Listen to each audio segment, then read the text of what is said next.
Step into Value Zone. Value zone hyper mart Patancheru.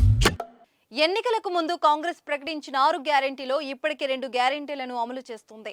Mahalakshmi పథకాన్ని రాష్ట్ర ముఖ్యమంత్రి రేవంత్ రెడ్డి ప్రారంభించారు. ఈ పథకం కింద మహిళలందరికీ ఆర్టీసీ బస్సులు ఉచితంగా ప్రయాణించే సౌకర్యాన్ని కల్పించారు.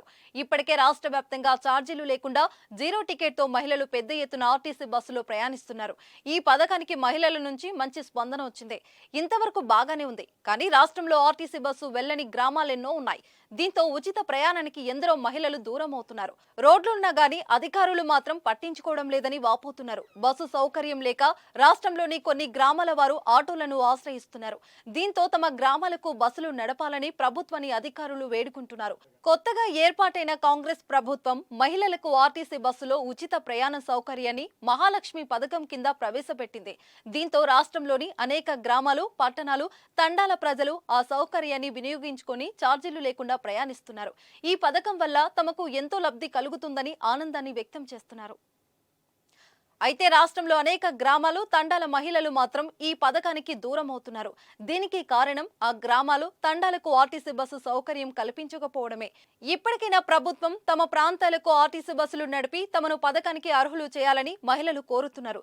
కొత్తగా ఏర్పాటైన కాంగ్రెస్ ప్రభుత్వం మహిళలకు ఆర్టీసీ బస్సులో ఉచిత ప్రయాణం సౌకర్యాన్ని మహాలక్ష్మి పథకం ద్వారా ప్రవేశపెట్టింది. దీంతో రాష్ట్రంలోని అనేక గ్రామాలు, పట్టణాలు, తండాల ప్రజలు ఈ పథకాన్ని వినియోగించుకొని ఛార్జీలు లేకుండా బస్సులో ప్రయాణిస్తున్నారు. కొందరు మహిళలు ఈ పథకం వల్ల తమకు ఎంతో లబ్ధి కలుగుతుందని ఆనందాన్ని వ్యక్తం చేస్తున్నారు. అయితే రాష్ట్రంలోని అనేక గ్రామాలు, తండాల మహిళలు మాత్రం ఈ పథకం అందని ద్రాక్షగా మారింది. దీనికి కారణం ఆ గ్రామాలు, తండాలకు ఆర్టీసీ బస్సు సౌకర్యం లేకపోవడమే.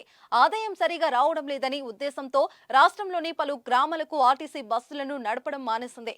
కరోనా అనంతరం పెద్ద సంఖ్యలో పల్లెలకు బస్సులను నిలిపివేసిన ఆర్టీసీ తిరిగి ఆయా రూట్లలో పునరుద్ధరించడంలో వెనుకడుగు వేసింది. ఆదాయం రావడం లేదని, రహదారి సౌకర్యం సరిగా లేదనే కారణాలతో బస్సులను పూర్తి స్థాయిలో నిలిపివేయడం వల్ల పల్లె ప్రజానికానికి ప్రజా రవాణా వ్యవస్థ దూరం అవుతుంది. ఇప్పటికైనా ప్రభుత్వం తమ ప్రాంతాలకు ఆర్టీసీ బస్సులు నడిపి తమను మహాలక్ష్మి పథకానికి తమను అర్హులు చేయాలని మహిళలు కోరుతున్నారు.